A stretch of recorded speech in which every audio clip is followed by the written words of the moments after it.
New York వెళ్ళానే, మంచి job, చాలా big firm, good salary, good cuts. అందుకే మా బాస్ గారిని కూడా కుక్క పిల్ల కూర్చోబెట్టాను. బట్ ఇన్ని చేసి ఎందుకు నాకు అవి తృప్తి ఇవ్వలేకపోయాయి. అందుకే అవన్నీ వదులుకొని నీకోసం వచ్చేసాను.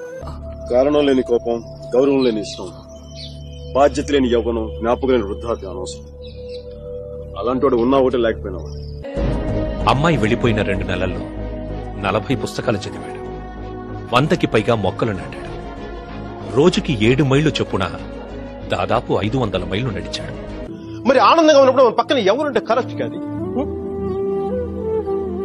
ఏంటి ఆలోచిస్తావు? మనం ప్రేమించిన ఉంటే బాగుంటుంది. నాకు మీరా ఉంటే కరెక్ట్ అనిపిస్తుంది.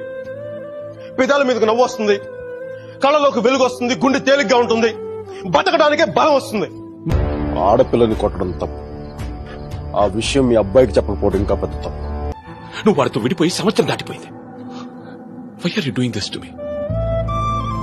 కానీ మైక్ నన్ను ఒక్క క్షణం కూడా వదలలేదు. మీరు పెళ్లి చేస్తున్న వాడికంటే నేను 100 రెట్లు యోగ్యుణ్ణి. పిల్లనిచ్చేటప్పుడు ఉన్నోడా లేనోడా అని కాదు, మనసున్నోడా అలవాటు లేనోడా అని చూడండి. ఎందుకంటే సంపాదించే డబ్బు వస్తుంది కానీ సంస్కారం రాదు.